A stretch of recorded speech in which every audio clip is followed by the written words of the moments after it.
Allah, ya Tuhanku, Sang Maha Pencipta, dengan ikhlas, dengan kejujuran hati, dengan kerja keras, kami berupaya berikan kesempatan pada pemilu yang akan datang, kami mengatur negeri ini. Berikan kesempatan ya Allah untuk mengatur negeri ini, kami janjikan. Dan kutuklah kami termasuk diriku ini kalau kami mengkhianati komitmen ini. Kami ingin memperbaiki bangsa ini, saudaraku semuanya. Sisa hidup yang ada ini ingin kami berikan. Terutama saya sebagai pimpinan ini, berikan ya Allah.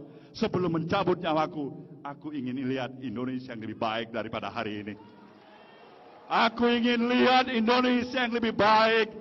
Indonesia yang tidak menyanyiakan rakyatnya, yang lebih tertindas dan tereksploitasi. Si kaya menekan si miskin, si pintar membodohin si bodoh, saudaraku. Izinkan.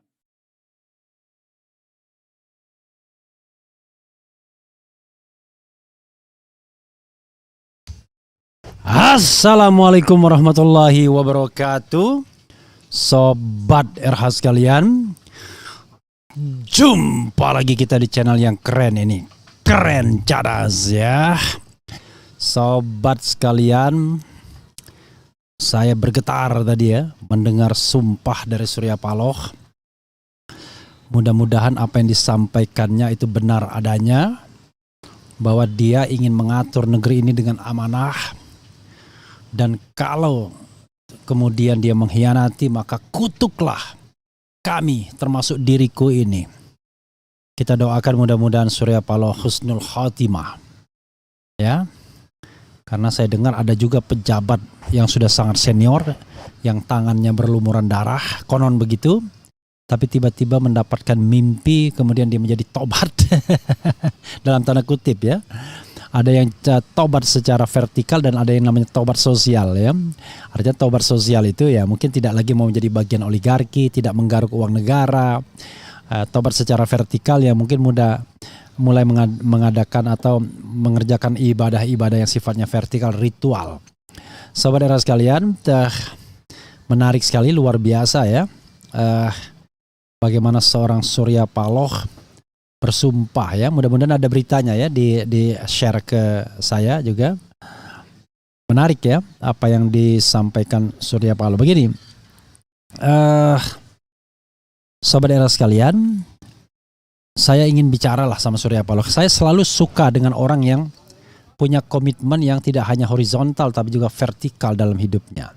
Jadi tidak melihat hanya politik hanya soal panggung mencari kekuasaan, tapi melihat politik itu sebagai ladang pengabdian untuk kehidupan akhirat kelak. Karena kita butuh panduan dalam kehidupan setelah mati. Ya. Kadang-kadang kita mungkin malas melakukan ibadah-ibadah ritual, tapi paling tidak kita punya komitmen untuk ibadah sosial. Ya. Punya komitmen untuk melakukan ibadah sosial. Nah, Surya Paloh orang yang harusnya lebih banyak melakukan ibadah sosial, termasuk sosial politik, dan punya komitmen untuk berbuat baik pada negeri ini ya. Dan sumpah itu adalah sumpah yang mengerikan ya, karena dia seperti melakukan mubahalah ya dalam tanda kutip, yaitu kutuklah kami dan diriku ini kalau kami mengkhianati komitmen ini ya. Luar biasa. Dan jangan salah, itu akan diputar terus sepanjang masa seandainya Nasdem memang nanti diberikan kekuasaan melalui Anies Baswedan. Sebagai partai dia berkuasa dan Anies Baswedan sebagai presiden. Walaupun Surya Paloh harus paham bahwa sistem kabinet kita adalah kabinet presidensial, di mana yang berkuasa itu sesungguhnya partai politik, bukan partai politik tetapi seorang presiden dan wakil presiden terpilih. Dan sudah pasti itu bukan dari Nasdem saja, tetapi dia adalah belongs to Indonesian people dan memang bukan kader Nasdem pula, tetapi memang dicalonkan oleh Nasdem. Oke, sobat era sekalian, menarik sekali ya apa yang disampaikan Surya Paloh. Seperti yang saya katakan, saya pernah bekerja di media Surya Paloh ya selama 5 tahun kurang lebih ya. Baru pensiun 2003, masuk tahun 1999, 4 tahun, which is 4 years. Dan ada catatan-catatan saya ya, yang barangkali justru tidak terlalu positif ketika bicara tentang demokrasi misalnya. Ya ada pengalaman misalnya soal pembentukan serikat pekerja misalnya. Tetapi the last time ya when I was there in 2018 terakhir kalinya ya, I was invited by Metro TV ya. It was 4 years ago. Padahal from my house to there ya, it is only less than 10 minutes. Kurang dari 10 menit saja karena lokasinya sama-sama di daerah Kebonjeruk ya. Mungkin dia sudah masuk kecamatan bukan Kebonjeruk ya, tetapi lokasi Metro TV itu intinya ya kira-kira cuma 2 kilometer dari lokasi rumah saya ya. That's why I said it was only less than 10 minutes to go there kalau nggak macet ya. Nah, tetapi ya it's okay lah ya. Mungkin ada pertimbangan tertentu when I criticize a lot the government and then they ban me. It could, I don't know exactly yet. Tetapi intinya adalah pada waktu itu kita tahu bahwa baik Nasdem, Surya Paloh, Metro TV itu belongs to government ya, a lot. Artinya menjadi protector of the government. Jadi sangat proteksionis dan ini politik kan bisa berbalik ke arah. Ya ingat kita 2016 Nasdem justru yang pertama kali menjadi proponen mencalonkan Ahok, Basuki Cahayapurnama, tapi sekarang justru Nasdem pula yang mencalonkan yang pertama kali mencalonkan lawannya Ahok. Jadi begitu mudahnya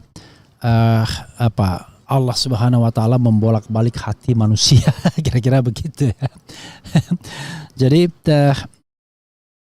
ya mungkin kita perlu juga ya mengundang Surya Paloh. Bukan saya lah, saya undang sini ya.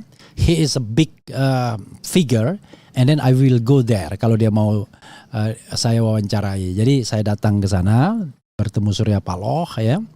Kemudian menginterview Surya Paloh, kita korek dengan dengan antusias kira-kira apa yang dimaui Surya Paloh, dan barangkali bagusnya memang tidak usah live karena ada kelemahan live, yaitu khawatirnya ada bagian-bagian yang hilang karena sinyal yang up and down ya. Dan lagian juga he is a very senior dan jangan kita fait accompli dengan langsung berhadapan vis-a-vis dengan massa misalnya. Kalau Anies wajar harus berhadapan dengan massa karena dia calon presiden dan dia harus bertanggungjawabkan kecalonannya itu ya, kebakal capresannya itu. Oke, kita lihat ya komentar Sobat Era sekalian. Nanti kalau pengkritik Presiden Jokowi mengatakan, waduh Surya Paloh sudah menjadi kadrun. Jadi Surya Paloh sudah menjadi kadrun ya kan. Atau kadrun gaya baru ya, new type of kadrun ya kan, new style of kadrun. Sometimes politik itu jangan terlalu serius ya. Tetapi jangan juga terlalu direndah-rendahkan ya. Karena kadrun, cebong, kampret itu hewan semua sesungguhnya. Jadi kita diidentifikasikan dengan hewan. Tapi memang selalu begitu. Kadang-kadang orang disebut gajah, kelelawar, raja wali ya kan. Tapi bergantungnya hewannya juga. Kalau hewannya kampret, cebong itu sangat menghina ya. Atau kadrun, kadal gurun yang menghina. Tapi kalau dibilang Refli like raja wali, wah itu keren ya. Seperti kuda ya kan. Nah, tetapi kuda bisa positif bisa negatif karena kuda itu bisa untuk ngangkut beban tapi juga bisa untuk perang ya kan. It depends on. Tapi raja wali selalu raja wali ya. Raja wali selalu menjadi raja wali. Oke, saudara sekalian. Coba kita bacakan ya. Dari Scottish Fold, Bang Refli Harun, jangan samakan sumpah biasa dengan mubahala. Mubahala itu ada rukunnya, syarat-syarat yang harus dipenuhi, fix, ada dalil sahihnya. Itu bukan khilafiyah seperti kunut subuh yang dalilnya lemah, Bang. Saya kan tidak menyamakan seperti mubahala ya, seperti melakukan mubahala. Jadi it seems ya, seperti ya. Jadi kalau seperti itu tidak mubahala ya kan. Jadi kita misalnya kita bilang, waduh, dia sedang sembahyang dalam tanda kutip, tapi sembahyangnya, sembahyang sama sholat beda, ya kan? Kalau sholat itu bisa disebut sembahyang, tapi tidak semua sembahyang disebut sholat, paham ya? Oke. Nah, channel Refli Harun layak jadi channel politik berakal sehat. Alhamdulillahirabbil alamin wassalatu wassalamu ala asrofil anbiya wal mursalin wa ala alihi washabbihi ajmain. Jadi sahabat era sekalian, ya jangan juga terlalu memuji, tetapi ya sekali-sekali dipuji bolehlah. Yang paling penting adalah ditonton terus channel ini ya, ditonton dan tidak dikriminalkan ya, karena kita ingin berbuat baik bagi kebaikan bangsa. Jadi kemarin ketika saya berbincang dengan Anies Baswedan ya, kita itu sesuai dengan prinsip saya, dan saya kira itu prinsip orang yang berakal sehat. Jadi tidak sentimen. Kalau kita bicara mengenai koreksi kepemimpinan, pastilah dalam koreksi itu ada yang harus dipertahankan, artinya continuity, ada yang harus diganti, ya kan, change. Jadi dua itu saja. Change itu artinya totally ditinggalkan, continuity dilanjutkan, tapi dilanjutkan dengan misalnya memperbaiki metodenya, ya kan, memperbaiki caranya, ya, menambah kualitasnya, mengurangi bebannya dan lain sebagainya. Jadi kalau misalnya kepemimpinan itu change and continuity atau double C, itu sesuatu yang sudah sunatullah ya. Kelemahan kita adalah selalu pemerintahan itu berpretensi seolah-olah pemerintahan sebelumnya itu doing nothing. Karena dianggap doing nothing, mereka berpikir they started from zero ya. Nggak mungkin from zero. Pastilah ada yang perlu dipertahankan, ada yang tidak. Let's say misalnya kita bicara panjang tol.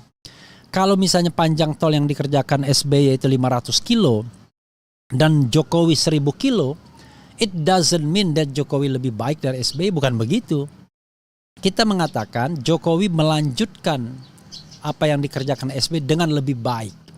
Ya kan? Begitu. Bukan lebih baik in all aspect, tapi dia melanjutkan itu, misalnya gitu. Jadi tidak ada tiba-tiba seolah-olah start from zero ya. Oke, coba kita bacakan lagi ya.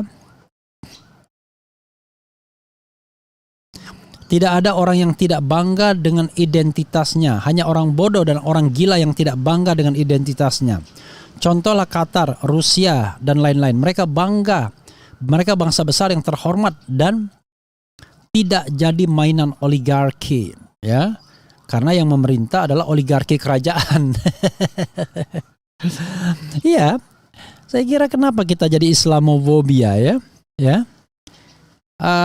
Nanti ini ya ada GNI ya, jadi kita stylekan Islamofobia. Jadi kenapa kita tidak bangga menjadi seorang Muslim, ya kan? Makanya kita harus lihat kita hidup dalam 3 ukhuwah.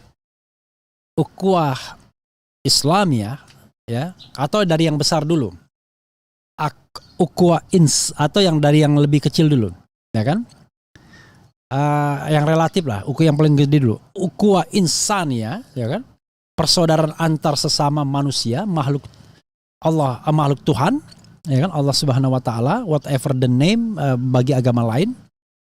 Kemudian ukhuwah Islamiyah, sesama seorang Muslim, dan ukhuwah Watoniyah sebagai sesama warga negara Republik Indonesia. Jadi manusia itu tidak berarti tidak, selalu ada koneksinya, ya kan?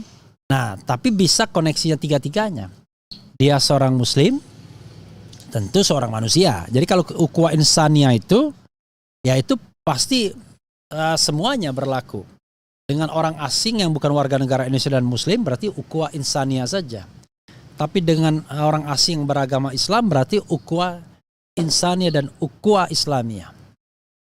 Tapi dengan seorang Muslim yang berwarga negara Indonesia berarti kita mengalami 3 ukhuwah. Ukhuwah Watoniyah, Islami, dan Insaniyah. Dan dalam 3 ukhuwah itu namanya ukhuwah persaudaraan. Ya namanya sudah dijadikan saudara. Jadi saudara itu adalah hidup dalam damai. Kalaupun kita bertengkar namanya saudara. ada saatnya nanti kita pertengkaran itu kita akhiri dengan mekanisme politik ya, duduk bersama, berkompetisi secara sehat ya kan, tapi bukan saling gontok-gontokan dan saling bunuh-bunuh, apalagi saling bunuh-bunuhan ya kan. Kalau misalnya saudara itu korupsi, kita ingatkan, tapi kalau tidak ingatkan ya dikasih hukuman. Karena dalam keluarga juga ada hukuman terhadap orang-orang yang mencoleng. Bukan berarti kemudian salah, kita kan saudara, tidak dihukum. Jadi kembali kepada komitmen Surya Paloh, saya sangat senang sekali ya bahwa Surya Paloh sepertinya sudah punya komitmen. Apapun, whatever the name, the commitment ya, mungkin religious commitment, atau personal commitment, atau human commitment, tetapi yang jelas dia punya komitmen yang baik bagi bangsa ini yang akan kita tagih nantinya. Kita lihat ya, ketika Nasdem berkuasa, apakah seperti yang diomongkan Surya Paloh, dan kalau tidak melakukannya ya, maka dia akan dikutuk karena sumpahnya sendiri. Mudah-mudahan begitu. Jadi kita doakan saja, kita aminkan apa yang disampaikan Surya Paloh itu benar adanya. Jadi kalau dia mengatur negeri ini, maka dia akan amanah, berkomitmen untuk kebaikan negeri ini. Dan kalau tidak begitu atau mengingkari amanah itu, maka dia akan dikutuk ya oleh sumpahnya sendiri. Mudah-mudahan begitu ya. Kita perlu juga ini kayak interview Surya Paloh, menarik ini ya. Saya suka menginterview orang yang kemudian memiliki perspektif pencerahan ya. Jadi misalnya dia katakanlah dulu sangat anti Tuhan, anti agama, anti apapun ya kan. Tapi ketika dia kemudian sudah punya kesadaran, paling tidak kesadaran yang sifatnya vertikal, itu menarik ya. Atau dia out of the box dari kekuasaan yang kita anggap zalim, yang tidak memelihara demokrasi dan lain sebagainya. John Refra, ya kan? Kalau orang menghina saya, kasihan kalau nggak dibacakan. Refli dipecat dan sekarang nganggur, lalu sering nyinyir dan fitnah. Nuduh Jokowi, nunuh ya, bukan nuduh ya. Saya nggak baca, saya baca apa aja. Nunuh Jokowi ya, dengan harapan supaya nanti Anies menang dan Refli dapat jabatan lagi. Licik ya, C-nya double. Juga kau rap kayak bulldog kadrun bego. Ya Allah ya. Ya beginilah ya kan. Kalau tidak mampu berargumen, maka yang dilontarkan sentimen ya. Kalau tidak mampu bernarasi, yang disampaikan adalah emosi ya. Oh, menarik ya kata-katanya ya. Tidak mampu bernarasi, hanya meluapkan emosi. Tidak mampu berargumen, hanya sampaikan sentimen. Nah, itulah pendukung pemerintahan yang bodohnya minta ampun. Ya, kalau kita bilang bahwa yang pintar banyak, yang bodoh banyak. Ya, pendukung Anies juga nggak boleh bodoh ya. Pendukung Ganjar nggak boleh bodoh. Pendukung Prabowo tidak boleh bodoh. Kita harus semua menjadi pendukung, supporter yang pintar, yang menggunakan akal sehat dan punya alasan yang bisa dipertanggungjawabkan dunia dan akhirat. Kenapa kita mensupport orang-orang tertentu untuk menjadi pemimpin kita? Karena nanti kita akan dimintai pertanggungjawaban, ya. Sama seperti Surya Paloh akan dimintai pertanggungjawaban. Kenapa Anda memilih atau mendukung Anies Baswedan? Ya kan? Kenapa dulu Anda mendukung Jokowi? Ya kan? Dan lain sebagainya. Tetapi self-correcting atau correction itu bisa dilakukan di dunia ini juga. Bukan berarti kalau kemudian orang katakanlah tersesat, ya kan? Tiba-tiba dia kemudian dianggap terus tersesat, enggak juga. Dia bisa mengkoreksi dirinya. Jadi bentuk koreksi Surya Paloh, we don't know exactly apakah dengan mengajukan Anies Baswedan atau dengan membuat pidato yang berisi sumpah seperti ini ya. Apakah dia sedang self-correcting? Apakah dia sesungguhnya sedang bicara tentang continuity? Tapi kalau continuity, kenapa dia mengatakan berilah kami kesempatan? Kira-kira begitu ya. Oke.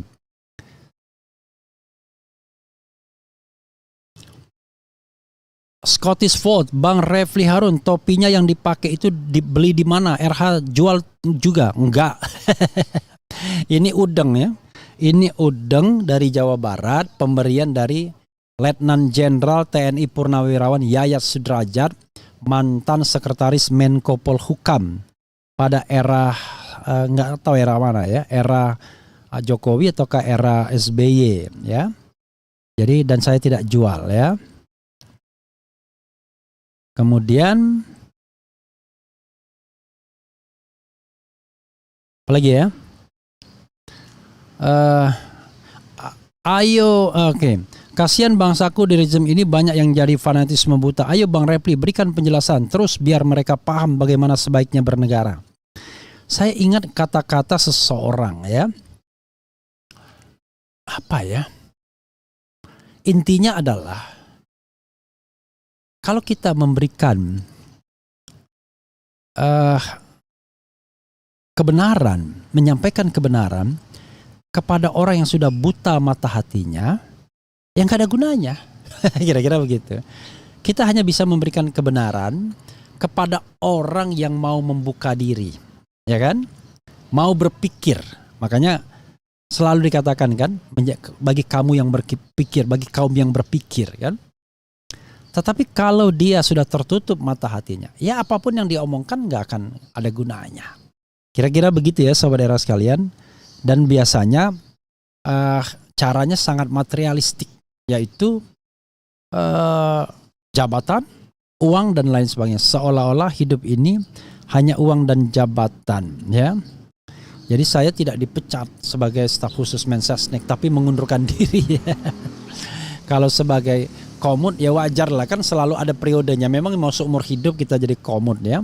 Kan kita tahu yang menjadi komut itu atau komisaris itu orang yang mendukung Erick Thohir, kan begitu sederhana, atau orang yang mendukung istana. Makanya saya katakan ya, kalau dia komisaris BUMN, selemah-lemahnya iman itu adalah kalau Anda bergantung kepada deputi atau eselon 1 di BUMN. Yang kedua, bergantung kepada wakil menteri. Yang ketiga, bergantung pada menteri BUMN, ya kan?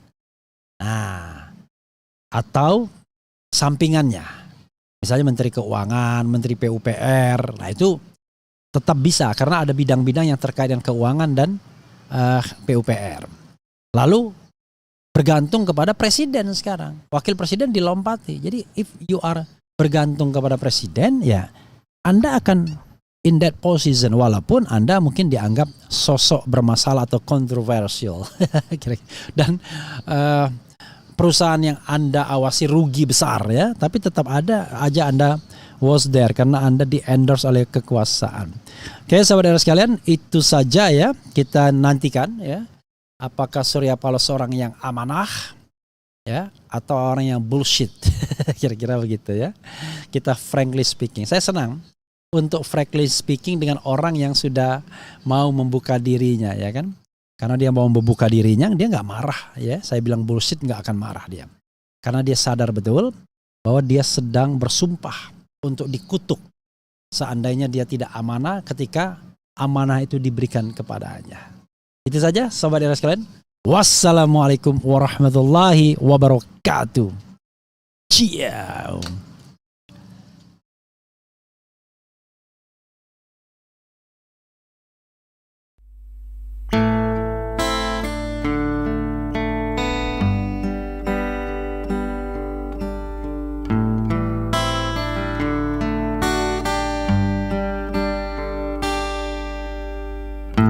Sudah lama dunia berdarah, kita hidup saling curiga. Kaum cerdik ramalkan perang peradaban, faktanya cuma perang kebiadaban.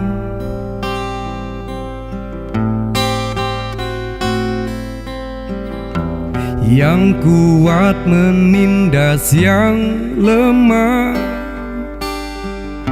si lemah tak mau menyerah.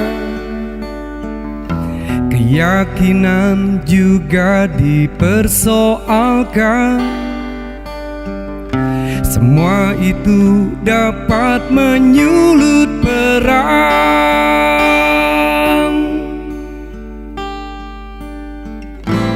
Jika hatimu Islamofobia, kau bawa mati pun juga tak apa. Tapi kalau kau sudah beraksi sebar benci terhadap agamaku, menyerang pemeluk-pemeluknya, Tuhan, bolehkan aku membalasmu. GNAI, GNAI, Gerakan Nasional Anti Islamofobia. GNAI, GNAI, Gerakan Nasional Anti Islamofobia.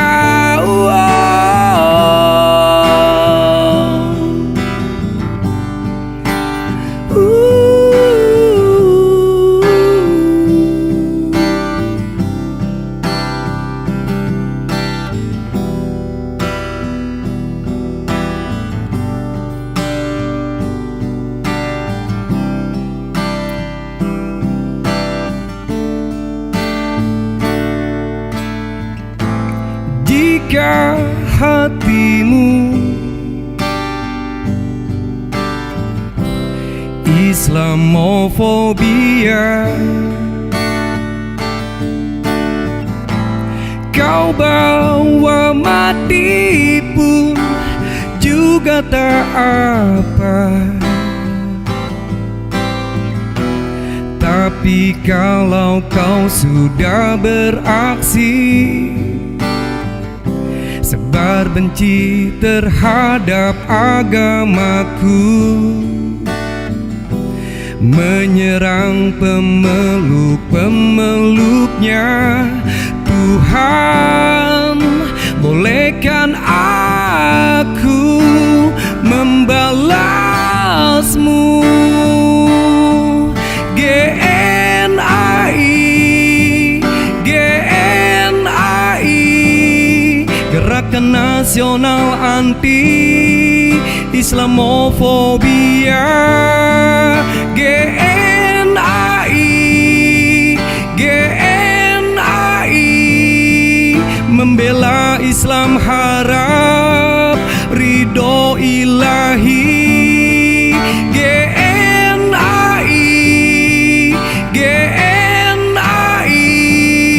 Setia pada Pancasila dan NKRI. GNAI, GNAI, wow.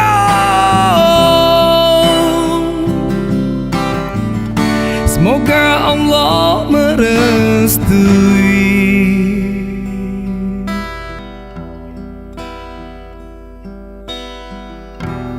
Perangilah di jalan Allah orang-orang yang memerangi kamu.